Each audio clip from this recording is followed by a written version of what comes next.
¿Será la ira de Dios igual a la ira humana? Y si hablamos de arrepentirse y cambiar de forma de vida, ¿eso es algo que debemos esforzarnos para poder hacerlo? Y cuando mencionamos de que el juicio de Dios se acerca, ¿será la gráfica que exponemos la de destrucción, violencia, miedo y muerte? Pero no debería ser más bien el hablar de victoria, de triunfo, de libertad y de vida. Acompáñenos en el famoso y fascinante estudio del libro de los Salmos. Así que bienvenidos.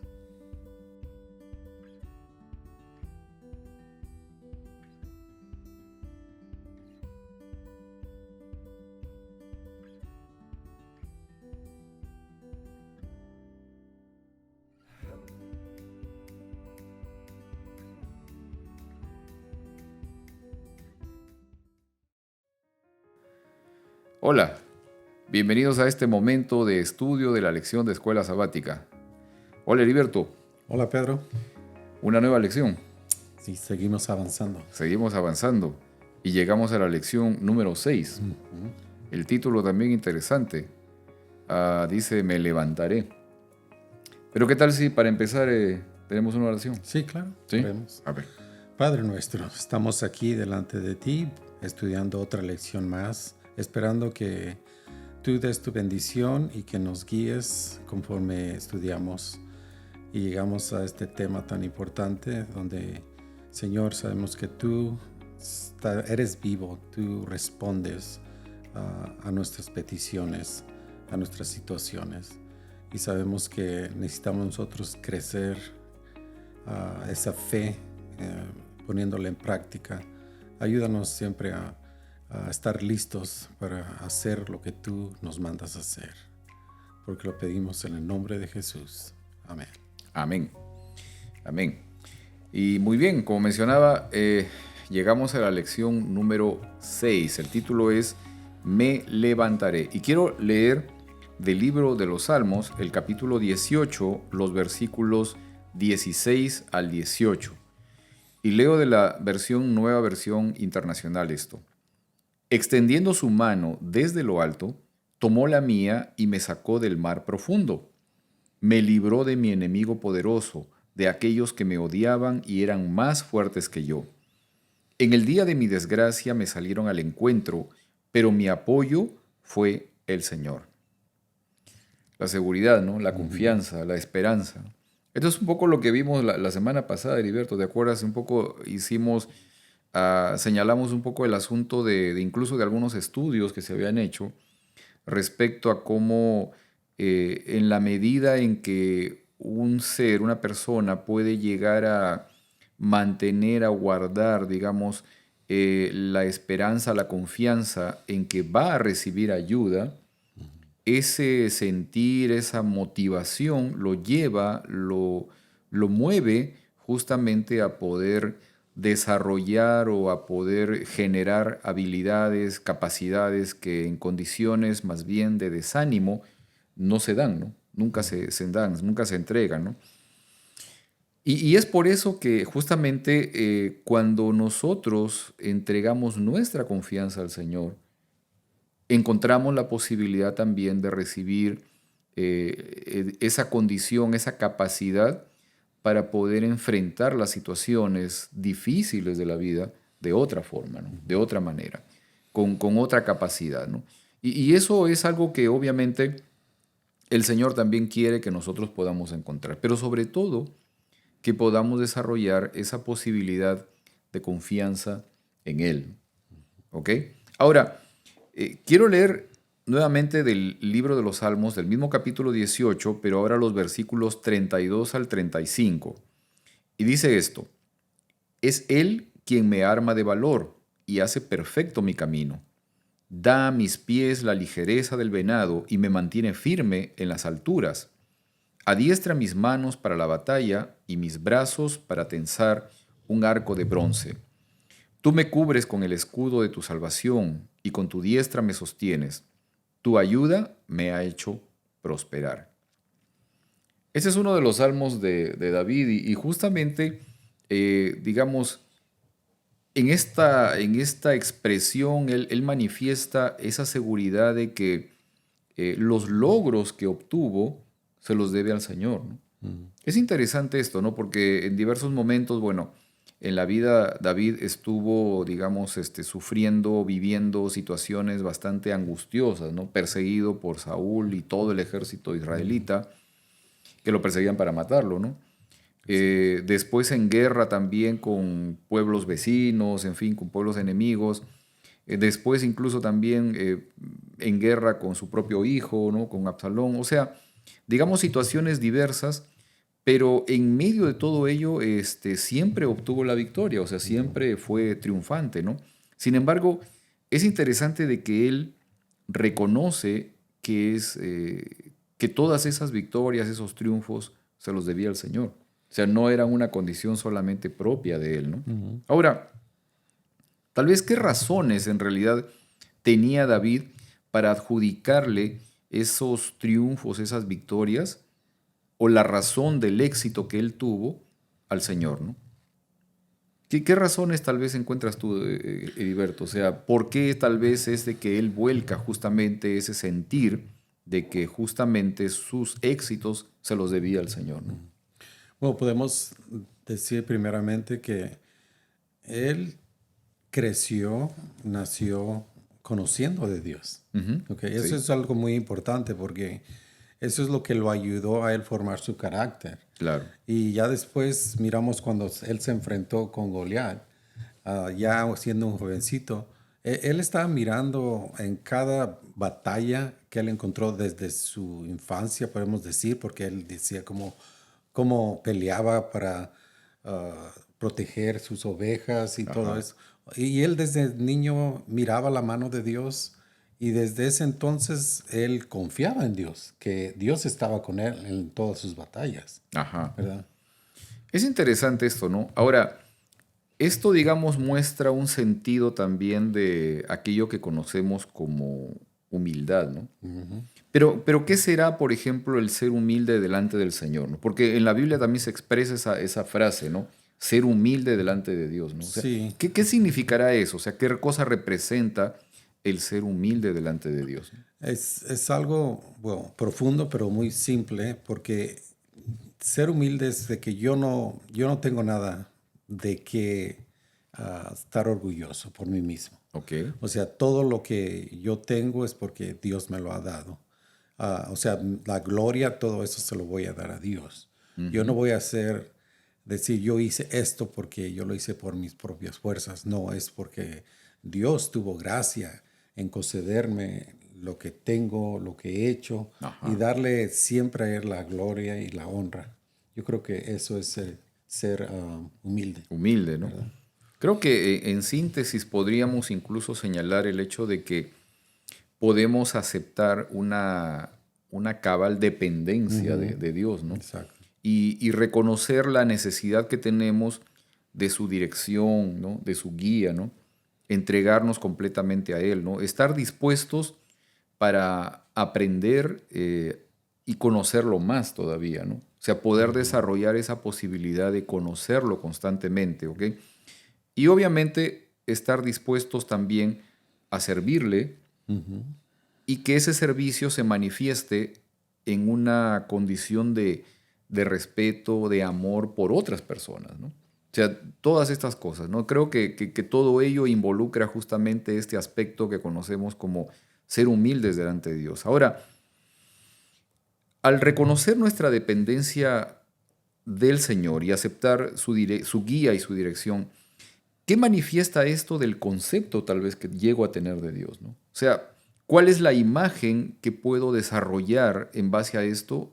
La imagen que puedo desarrollar de Dios, ¿no? Bueno, podemos decir que nosotros ah, estamos dependiendo totalmente de Él. Ok. O sea, le estamos entregando nuestra voluntad a Él. Ujú. Y cuando hacemos esto, nosotros en realidad nos estamos exponiendo. Y para uno es lo más difícil, yo creo, una de las Claro, cosas más hacer, claro. exponerse al hacer el ridículo, al decir lo incorrecto. más que nada darle a nosotros nuestro ser a Dios. Yo creo que eso es algo que nosotros debemos de aprender a hacerlo en todos nuestros caminos en esta vida, Claro. ¿verdad? Ahora, ¿te acuerdas, Heriberto, que hemos estado hablando hace algunas semanas respecto a que, digamos, nosotros somos un ser integral, o sea, no somos solamente un cuerpo físico, una parte racional, sino que somos un elemento, digamos, de diferentes componentes, ¿no? Somos un ser integral, ¿no? Y dentro de ello también tenemos un componente espiritual, que es quizás, no quizás, sino que dentro del contexto bíblico es la parte más importante de nuestro ser, ¿no? También obviamente somos un ser físico, pero también tenemos un aspecto mental que, digamos, se ubica dentro de un contexto emocional y que eso también nos lleva a generar un medio de relación o vínculo con los demás, ¿no? Pero siendo la parte espiritual lo más importante, este asunto, esta posibilidad de entregarle al Señor el control de mi vida espiritual, es la que permite que justamente la parte física, la parte material, mi parte racional, emocional, social, pueda encontrar un verdadero sentido, ¿no? Pueda encontrar un real contexto. O sea, lo material llega a ser importante o llega a tener un real sentido cuando es, digamos, mi parte espiritual es la que está plena, ¿no? La que está completa y la que llega realmente a controlar los otros aspectos de mi vida, ¿no? O también la parte de relación, la parte emocional, digamos, tiene un propósito cuando mi parte espiritual está plena, está completa y obviamente llena de la presencia de Dios, ¿no? De conocerlo a Él, ¿no? Sí, podemos decir también que la parte física o no es tanto una parte más importante que la otra. Yo pienso que somos un conjunto Ajá, de... Porque pues, no podemos decir la parte física no es tan importante o viene después también.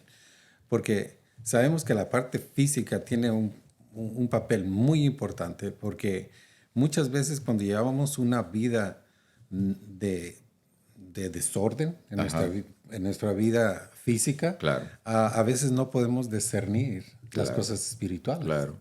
Así es que eso es que debemos de ser balanceados, Ujú. porque en la iglesia, Pedro, nosotros estamos, siempre se ha promovido el programa Pro Salud, Sí, de sí, comer bien, ajá, de comer saludable, vegetales, agua, sol, todo esto, porque sabemos que eso tiene un aspecto muy importante en nuestra vida espiritual, claro. ¿verdad? Definitivamente, o sea, va a haber, digamos, una retroalimentación en la medida en que el templo, que es el cuerpo, digamos, esté en buenas condiciones, va a permitir de que, digamos, esa posibilidad de relacionarnos con Dios y que el Señor habite o que su Espíritu habite en nosotros, se pueda hacer de una forma mucho más eficiente, ¿no? Mucho más real, completa, ¿no? Eso es Así es. definitivo, o sea, la salud física va a impactar, porque hay una condición también importante aquí, que es necesario también comentarlo con nuestros amigos, ¿no? O sea, dentro de nuestro cuerpo hay un área específica del cuerpo que tiene la posibilidad de relacionarse con ese mundo espiritual, ¿ok? Entonces, en la medida en que nosotros también podamos, digamos, cuidar esa parte de nuestro cuerpo, que va a ser obviamente que es parte de todo el conjunto físico nuestro, en la medida en que cuidemos todo ello, obviamente vamos a tener una mejor posibilidad de esa relación con esa área espiritual, ¿no? ¿Ok? Sí, claro. Estamos hablando obviamente del cerebro, ¿no? Del cerebro humano y que una parte específica del cerebro humano es la que también tiene esa suerte, esa posibilidad de encontrar ese contacto, esa relación con el área espiritual o con el mundo espiritual, ¿no? Que es justamente el lóbulo frontal de nuestro cerebro. Esa parte es muy importante, ¿no? Y en eso es necesario que nosotros podamos también comprender la importancia del cuidado también de nuestra salud física, ¿no? También. Así Ahora, es. ¿cómo crees que se manifiesta, por ejemplo, en nuestra vida, ¿no? Cómo se manifiesta a través de nuestra vida la imagen que yo tengo de Dios. O sea, ¿de qué manera, cómo crees tú que el concepto que yo llego a tener de Dios, la idea que yo llego a conocer de Dios, impacta, cómo puede impactar en mi vida cotidiana, ¿no? En mi relación con los demás, ¿no? Wow. Pedro, apenas estaba mirando unas estadísticas del problema que hay de la sociedad por el crimen que existe especialmente entre los jóvenes. Sí, sí, sí. Entonces se ha encontrado que la causa principal es que estos jóvenes no tenían un modelo de padre Oh, ok, en sus vidas. ok, ya. O sea, aquí vemos claramente que su concepto de Dios de ellos es al padre que no está Ajá, en la casa. ajá, Y eso, por causa, consecuencia, los ha llevado a una vida de desorden, de crimen, claro, de violencia, de rebeldía. sí, sí, sí, Porque en realidad la forma, el ejemplo de un padre que representa a Dios no está en sus vidas. claro, ¿Verdad? claro. Así es que es tan importante porque a veces nosotros como padres fallamos y porque no tenemos en cuenta que nuestros hijos nos están mirando a nosotros y nosotros representamos Claro, a claro. Jesús.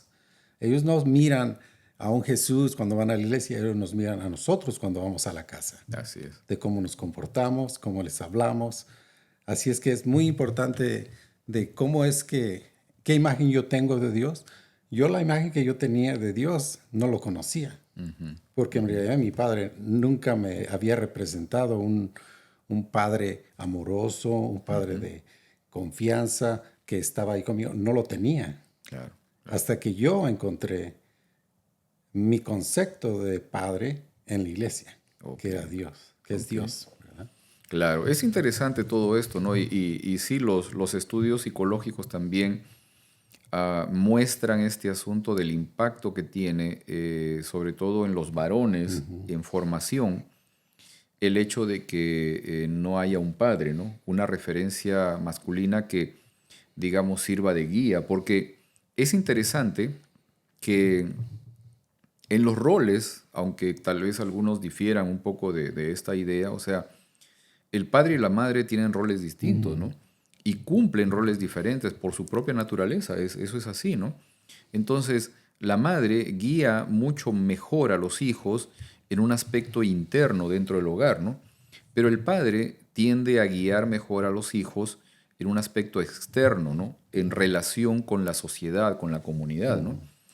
Y, por ejemplo, hay estudios que se han hecho incluso en animales, por ejemplo, en elefantes que se criaron en ausencia de un macho dentro del grupo y solamente criado con hembras. Entonces, estos elefantes, machos, obviamente, tuvieron después dificultades para adaptarse, digamos, en su conducta dentro de un grupo, ¿no? Dentro de una sociedad.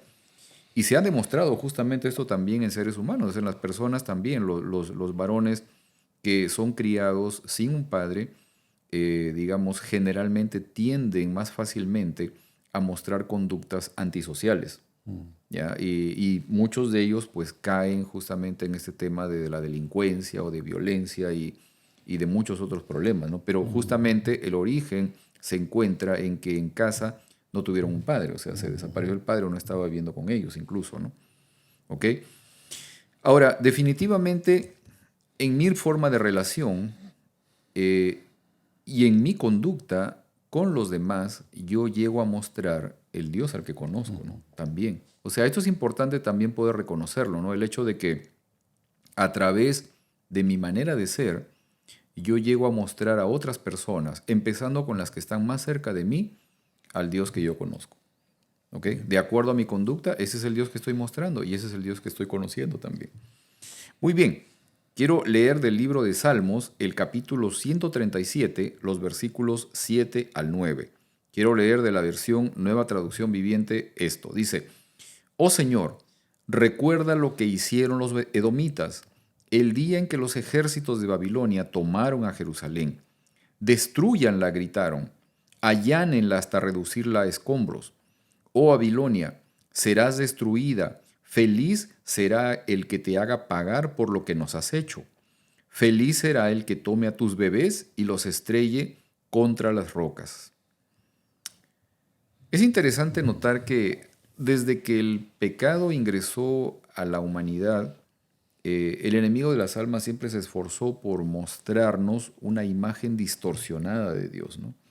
Una imagen de un Dios que en realidad no es honesto con nosotros, con sus criaturas, la imagen de un Dios que es vengativo, ¿no? La imagen de un Dios que busca, digamos, o está al tanto de tus errores para de inmediato castigarte, sancionarte, destruir, matar, ¿no?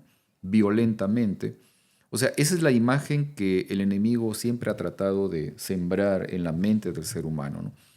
Y obviamente muchas de esas características nosotros las hemos asimilado, o sea, la naturaleza humana las ha asimilado y de cierta manera incluso en algunos escritos en la Biblia también encontramos de que el ser humano se las adjudica a Dios, ¿no?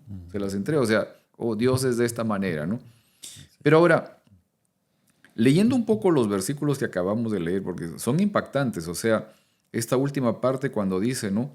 Feliz será el que tome a tus bebés y los estrella contra las rocas, ¿no? O sea, el que mate niños que no tienen a veces nada que ver con las acciones de sus padres. Ahora, ¿cuál es la perspectiva tal vez de los sentimientos expresados en estos salmos, ¿no? O sea, me pongo a pensar un poco, ¿no? ¿Qué concepto de Dios parece que tuviera el escritor de estos salmos en ese momento, por lo menos, ¿no? O parece que tiene muchos sentimientos humanos, Ajá. de venganza, justicia, resentimiento, todas expresiones, sentimientos humanos Sí, sí, que sí. siente uno. Sí, sí. No necesariamente correctos, pero como dices tú, muchas veces esto se le atribuye a Dios y hasta hoy todavía, nosotros todavía mucho le atribuimos Claro, eso a Dios. claro, claro. Ahora, podemos inferir tal vez que quién será el agente en el juicio que se emite en estos salmos que acabamos de leer. O sea, ¿será aquel que manifiesta o que se manifiesta como un Dios de amor a través de Cristo Jesús, del Dios que salva, que da vida? ¿O cuál será realmente el agente que motiva a esto, a este sentimiento que expresa, ¿no? Este escritor, ¿no? Pues viniera siendo el enemigo de Dios, Ajá. que desde el cielo ha estado tratando de acusarlo de ser injusto, Ujú. de, s- de hacer todo lo que en realidad él hace, Claro, claro, ¿verdad? claro. Ahora, no queremos dejar la idea tal vez a nuestros amigos que nos escuchan de que entonces el que escribió estos salmos, digamos, era una persona que vivía airada, ¿no? Con odio, con resentimiento, que probablemente sí lo sentía en parte, ¿no?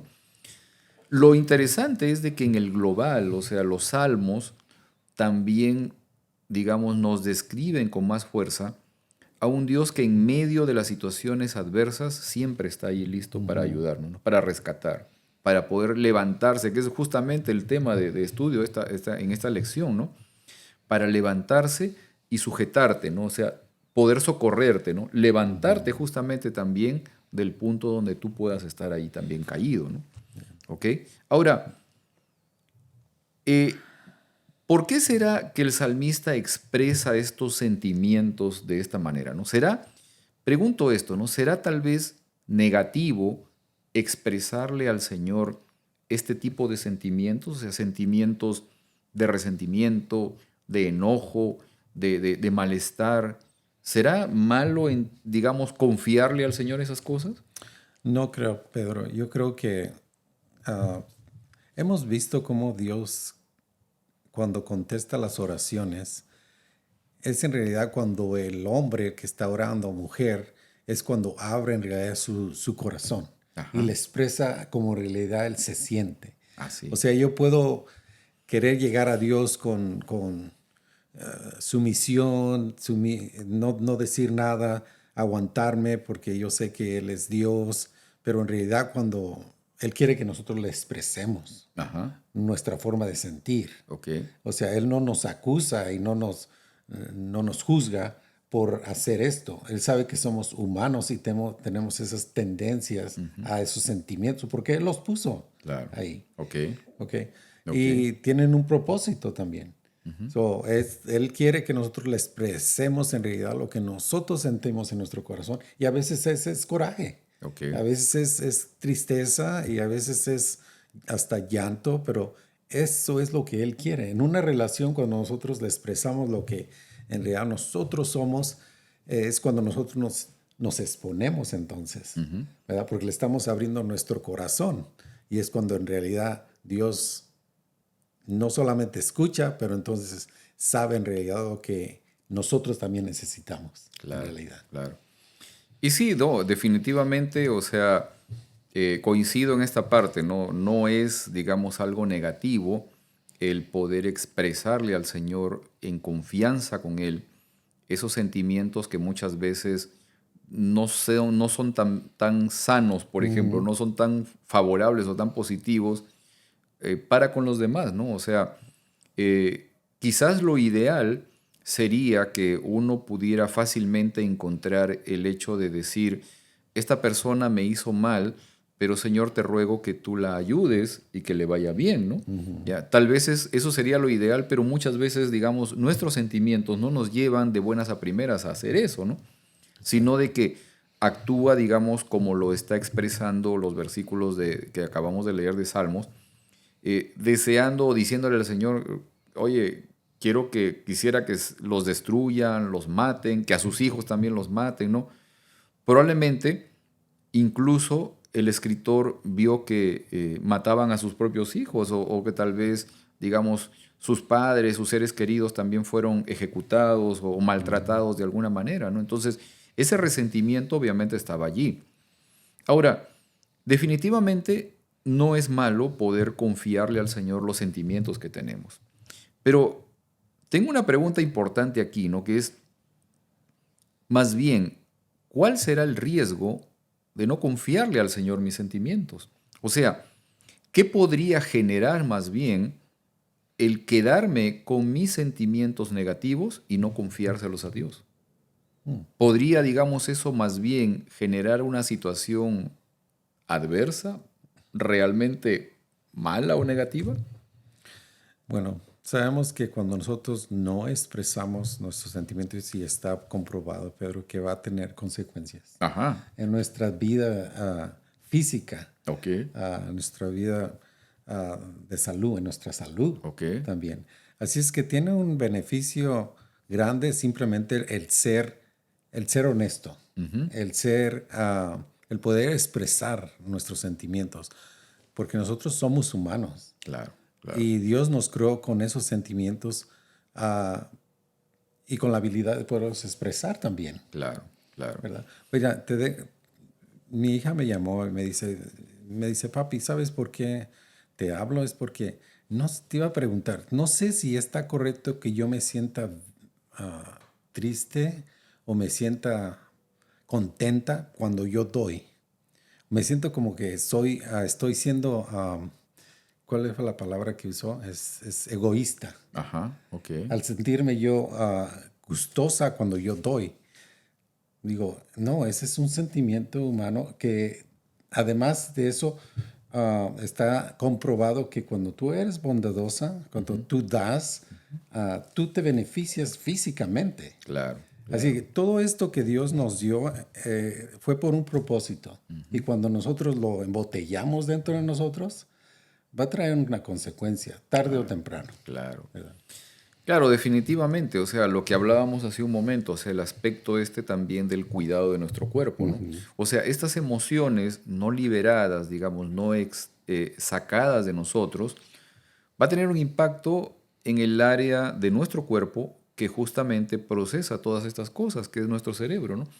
Que es el centro que nos permite también tomar las decisiones, o sea, tomar nuestras decisiones, ¿no? Y eso es importante, o sea, porque en la medida en que todos estos sentimientos probablemente negativos, de odio, de venganza, de rechazo, repudio, en algún momento, cuando no son realmente manifestadas, en este caso en confianza al Señor, pueden ocasionar de que más bien eso se traduzca en acciones negativas hacia los demás, ¿no?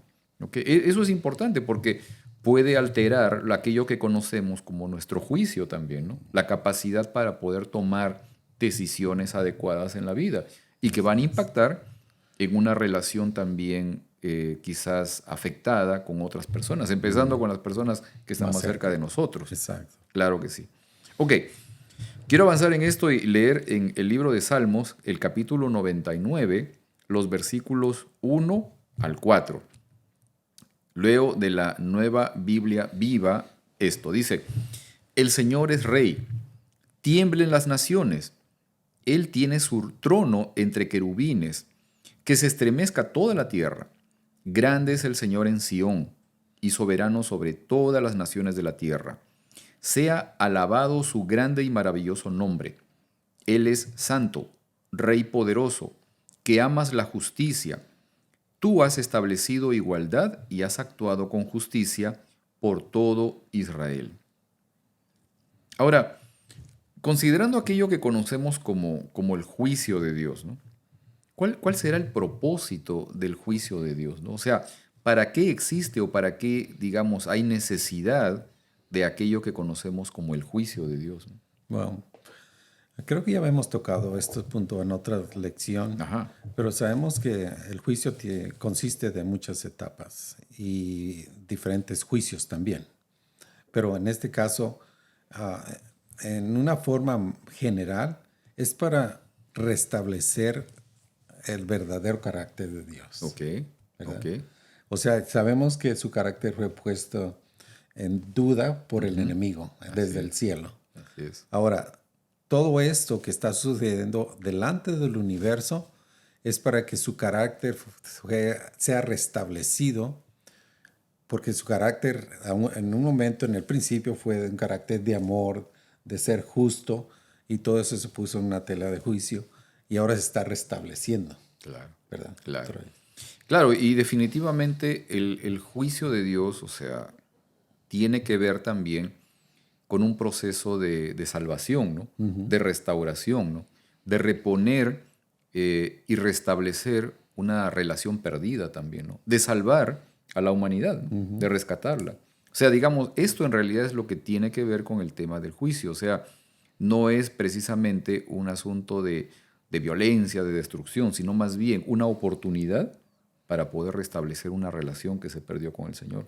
Exacto, porque podíamos elaborar un poco más del juicio, porque yo puedo decir que yo amo a Dios, que yo obedezco a Dios.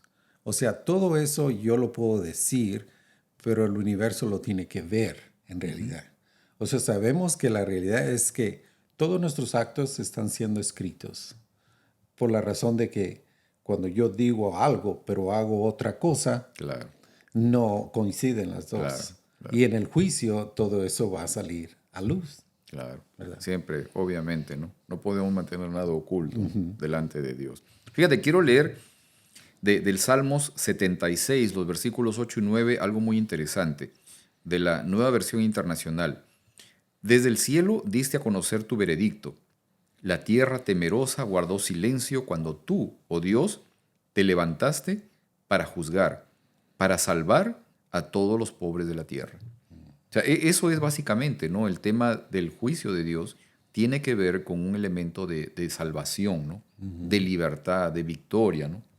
Eso es fundamental, o sea, y eso tal vez es algo que creo que nuestros amigos también deben notar, pueden entender esta parte, ¿no? Que el elemento del juicio, lo más importante en un juicio que se menciona en la Biblia, el juicio de Dios, tiene que ver en esencia y en última instancia con una condición de liberación, ¿no? De victoria, de vida, ¿no? De vida sobre todo. También podríamos decir, Pedro, otro aspecto del juicio es de que el pecado no más se va a volver a levantar Ok. en el cielo. Ajá. O sea, yo no puedo fingir algo aquí en la tierra y después hacer otra cosa en el cielo. Claro. O sea, para el juicio es para verificar en realidad que nosotros merecemos estar en el cielo y nuestro carácter en realidad ha sido cambiado. Ok.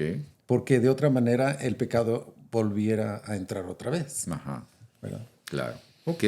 Ok, ahora, este versículo que estuve leyendo, estos versículos que leí, decía, al final decía, te levantaste para juzgar, ¿no? Para salvar a todos los pobres de la tierra.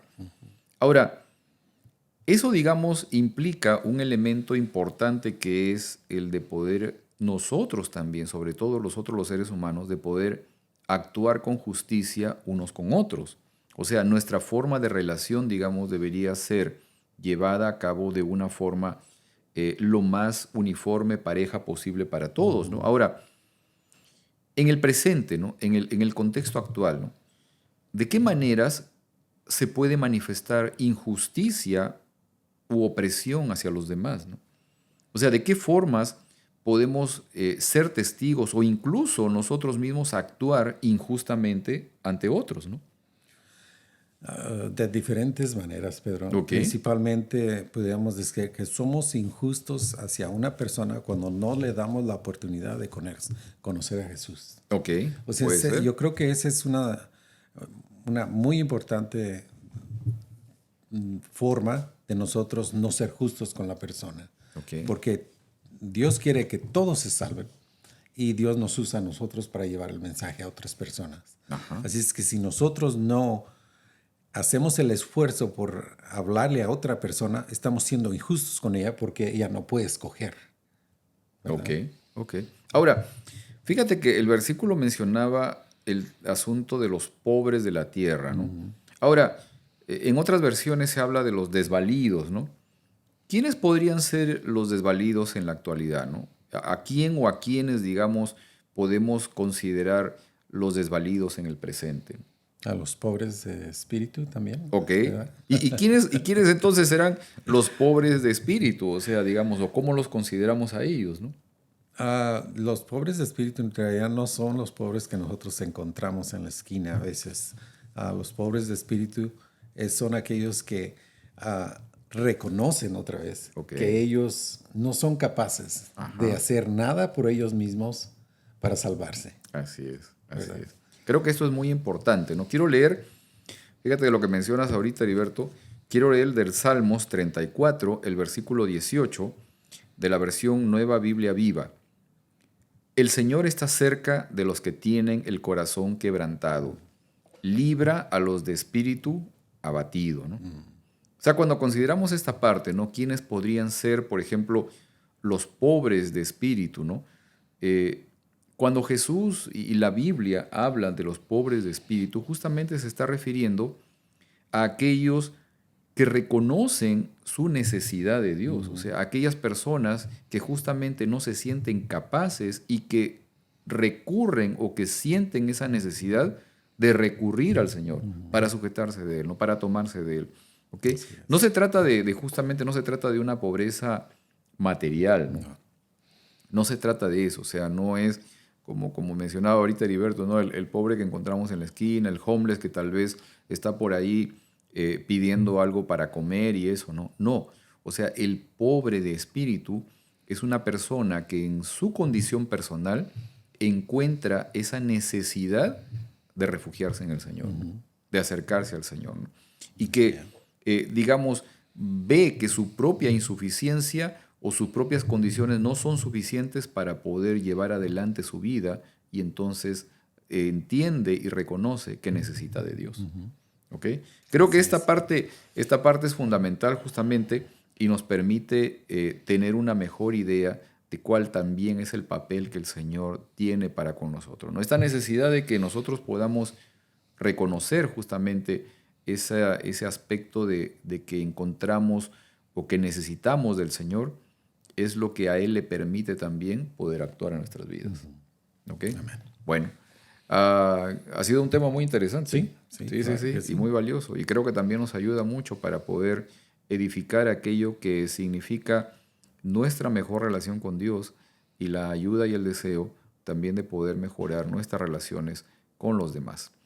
¿Qué tal si oramos para terminar? Claro, Sí, oremos. vamos a orar. Te agradecemos, Señor, porque en tu infinito amor tú nos permites tener la seguridad de que tú siempre estás allí para podernos socorrer, para podernos sostener, para podernos liberar, Señor.